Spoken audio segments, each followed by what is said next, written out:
going to hear a conversation between an agent and Scott. First, you have some time to look at questions 1 to 5.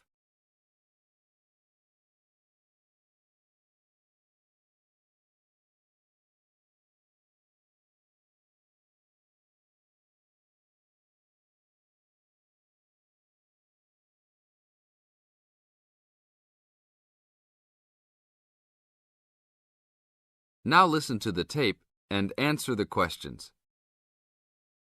Howdy, what can I do for you? I'm here to ship some things back to China. Okay, we can do that. Shipping things back, eh? Have you lived there before? Yeah, I lived there for 3 years and came back 2 years ago. Now I'm going back to start my own business. Really? Did you ship things with us last time? No, I used a Chinese shipping agency. Well, I'll just let you know that rates have changed recently. So I don't know if they'll be comparable to what you paid before. It doesn't matter to me. My company's paying for it. Aha, then it's nothing off your skin, right? Okay, I'll need your name and where you need to go to pick up the items to be shipped.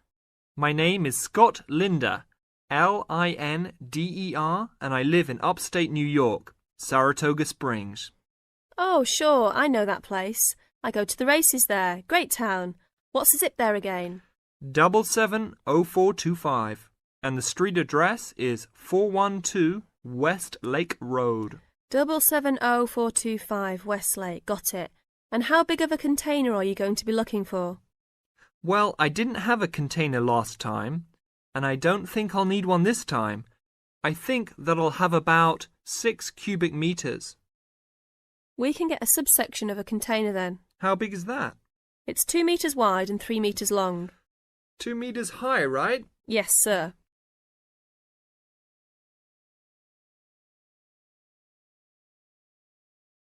Now look at questions 6 to 10.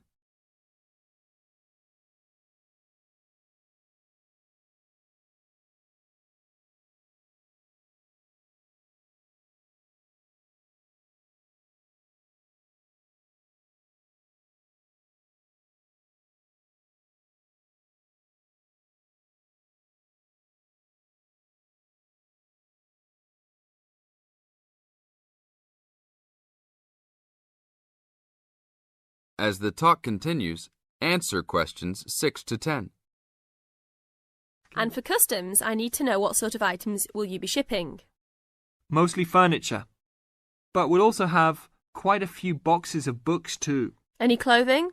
Nope, but we'll have some bicycles and wood that we use for a loft bed. Be careful with those bicycles. I hear bicycle theft is a big problem in China. Not if you know how to secure your bikes and where to store them. Well, good luck. How valuable do you want me to list the entire shipment as being? Let's say about $3,500. Great.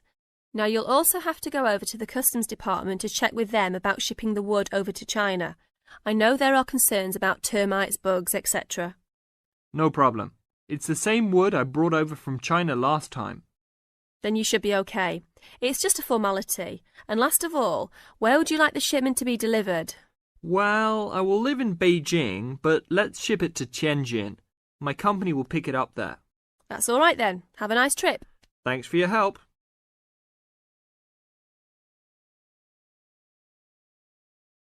That is the end of part 1. You now have half a minute to check your answers.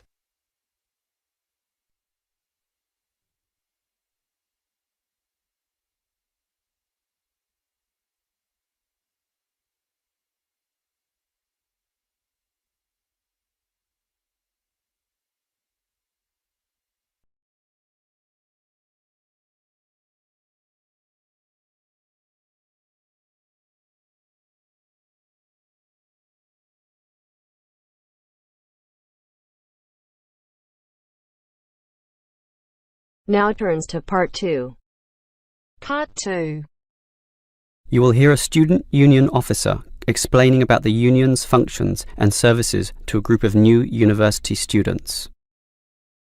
First, you have some time to look at questions 11 to 15.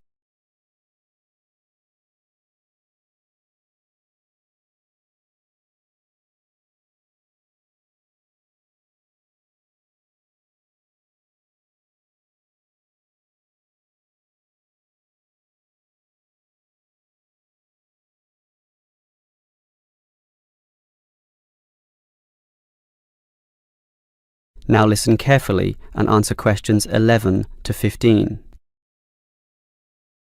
Hello everyone. Now, here you all are, new university students.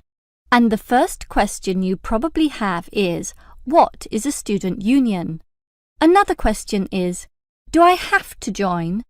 Well, regarding this second question, let me say that membership used to be compulsory in the past, but that did cause some controversy, particularly from students who wanted to remain free and unaffiliated, and this university responded. So, joining up is no longer compulsory. It's totally up to you, although I'll admit there is a fairly strong obligation to join, since all students benefit from the large variety of services that we offer. We do understand, however, that many might be unwilling to join because of a supposed political slant to the union. Traditionally, student unions have been seen as being dominated by the left, and I suppose that's still true to a large extent. Here, however, at this university, our union discourages such one-sided viewpoints, and students across the whole political spectrum are welcome. Thus, if you feel that you are a conservative type, in other words, leaning to the right, you are particularly urged to join to provide a more balanced representation. Now, let me move back to the first question. What are we? We are a formal organisation, but totally independent of the educational body. We make our own rules, rent our own premises, and organise ourselves as we wish, and our mission is basically to help you. For example, do you remember how you all arrived in late February to have an orientation week? That gave you an invaluable induction into life here, right? Well, the student union organised all the festivities at the end of that. The barbecues, partying and drinking, and even the musical entertainment as well. We'll do that again on occasions, and as always, those events take place on the football ground. Now, do you have any questions before I move on? Before you hear the rest of the talk, you have some time to look at questions 16 to 20.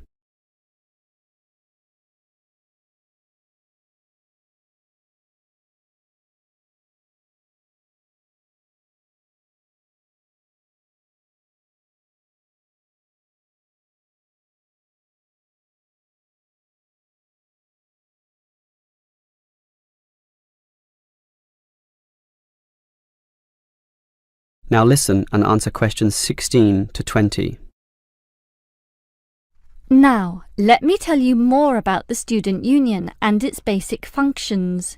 In general, there are three: social, organisational, and representational. Let's look at the first one. Basically, the union provides many social outlets for you to relax and have a better life at university.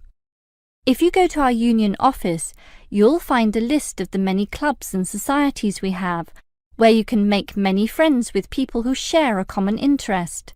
So, after class, sit with them in the cafeteria and discuss whatever takes your fancy. We also maintain sporting facilities and even our own gym, allowing you to relieve some of that pressure and worry after a particularly hard session in the classroom. And we have some small shops and other places where you can buy clothes and sporting gear, in other words, some retail outlets. And if you flash your student union card, you'll get up to 20% discount at the bookshop. But unfortunately, there are no discounts at the union cafeteria. Sorry, no cheap cappuccinos.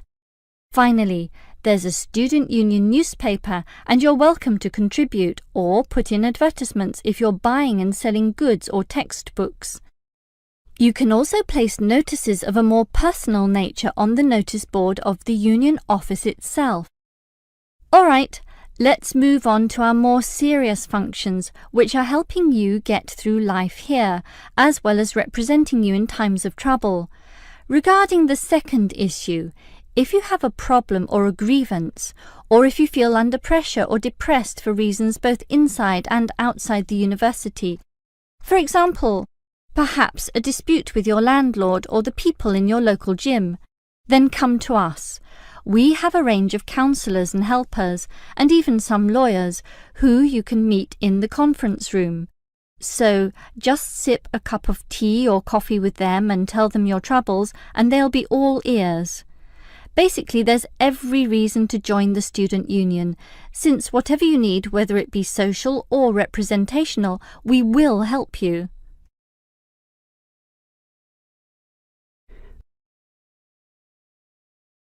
That is the end of part 2. You now have half a minute to check your answers.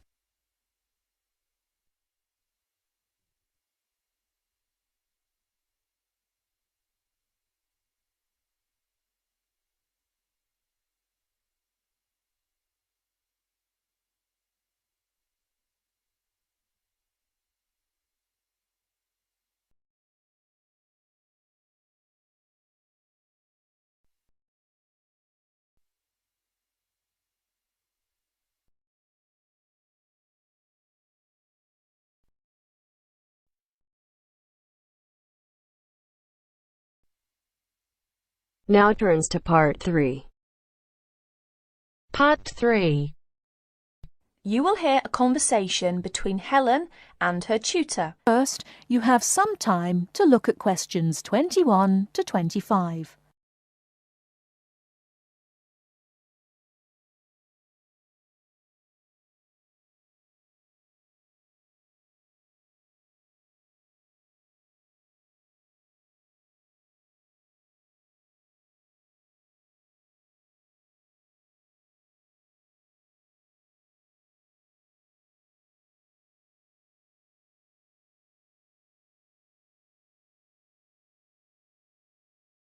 Now, listen carefully and answer questions 21 to 25.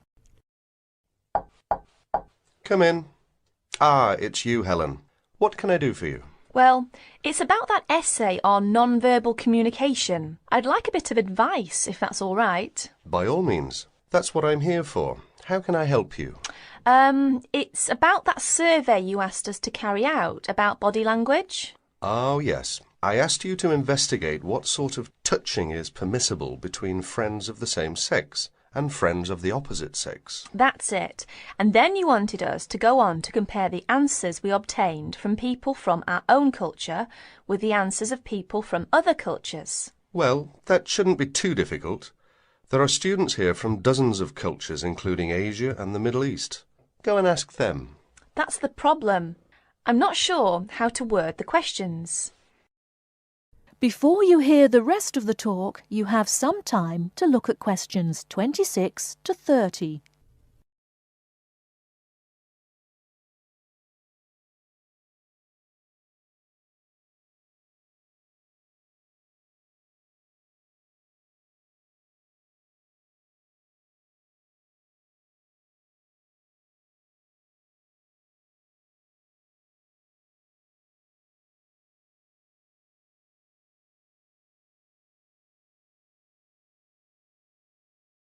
Now listen and answer questions 26 to 30. Go and ask them. That's the problem. I'm not sure how to word the questions. I think I've got far too many. People don't want to be bothered answering them all. Is that the list of questions you have with you? Let's have a look. I see. Your basic idea is fine. You've got a checklist of the parts of the body we mostly use to touch people with, and a checklist of the parts of other people's bodies that we usually touch. But you don't have to go right through the list asking a separate question about each item. You can make your questionnaire much shorter if you ask open questions. Open questions? What are they? Sometimes we call them WH questions. What, when, where. Those are examples. Oh, I see. Yes, we learned about them in grammar. I hadn't realised how useful they turn out to be. I could just ask one open question about each subject and tick the answers I receive. That's right. Now, let's have a look at the list of parts of the body you're going to ask about. I see. You've got the head, arm and hand, and, oh, it's over the page, the back, leg and foot. What about the shoulder and the thigh? They're important areas, and there are some others you should include too. Oh, yes, of course. I was in a rush and forgot those. What about asking people how they feel about being touched? Surely, it's hard for people to put that sort of feeling into words. Yes, you're right. That's why it's essential to work out a rating scale for each response. Can you tell me a bit about how to use rating scales? Well, there's no way to measure how strongly a person feels about something, of course. All we can go on is what they report about their feelings. So what we do is offering them choices of ways to express how they feel. Very strongly, strongly, or not at all. That would be an example of a rating scale. In this case, as your survey is only a small trial sample, I suggest you use that 3-point rating scale I've just described. Very strongly, strongly, or not at all. That'll be enough to enable you to draw some broad conclusions. You may go on to refine your survey later if you decide to specialize in the study of non-verbal aspects of behavior. Thank you. I'm much clearer now. Could I ask you one last question? I'm afraid I've got a brain like a sieve, but I just can't remember the technical term you told us for the study of touch. It sounded like happy, but of course it isn't. Oh, you mean haptics. Haptics. Of course, haptics. That's it. Happy to be of service. That is the end of part 3. You now have half a minute to check your answers.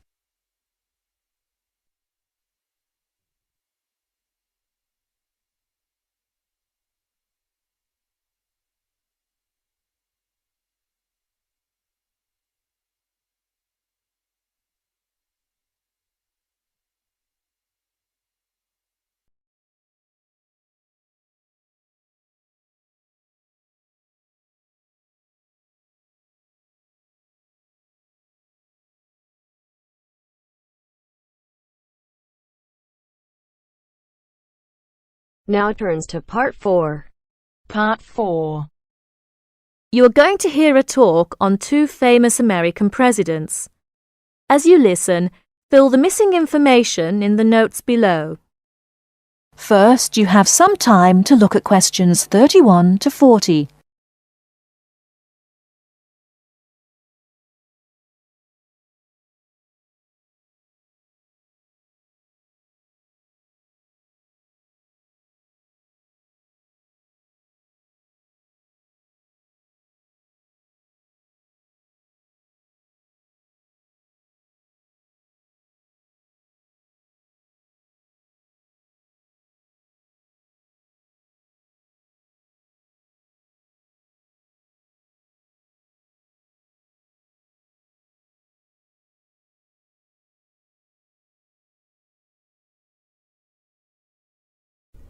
Now listen carefully and answer questions 31 to 40. John F. Kennedy and Abraham Lincoln lived in different times and had very different family and educational backgrounds. Kennedy lived in the 20th century, while Lincoln lived in the 19th century. Kennedy was born in 1917, whereas Lincoln was born more than 100 years earlier, in 1809. As for their family backgrounds, Kennedy came from a rich family, but Lincoln's family was not wealthy. Because Kennedy came from a wealthy family, he was able to attend expensive private schools. He graduated from Harvard University. Lincoln, on the other hand, had only 1 year of formal schooling. In spite of his lack of normal schooling, he became a well-known lawyer. He taught himself law by reading law books. Lincoln was, in other words, a self-educated man. In spite of these differences in Kennedy and Lincoln's backgrounds, some interesting similarities between the 2 men are evident.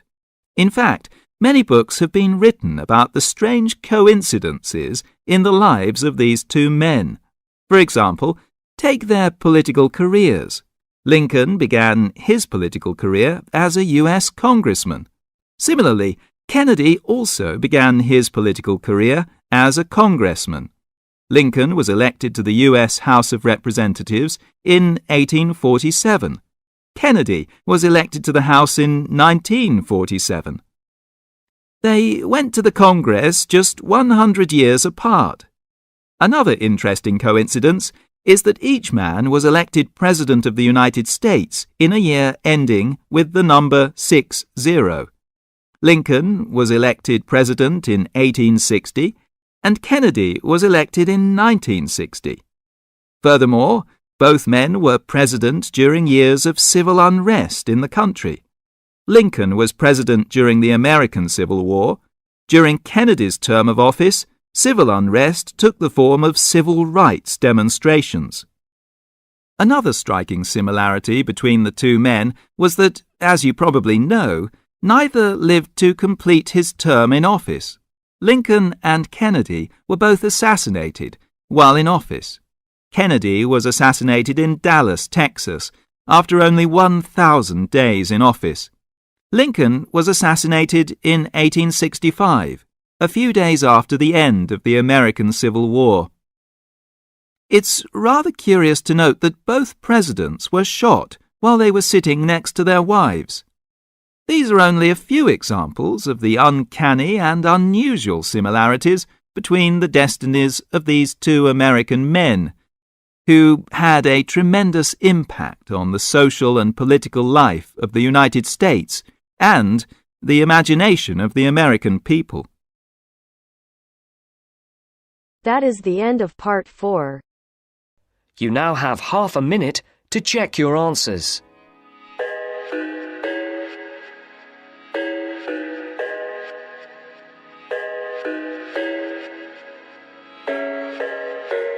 I thought I had it figured out, believed in us, we were meant to be, no doubt. A teenage love, everybody else could see the way we were, living in a fantasy.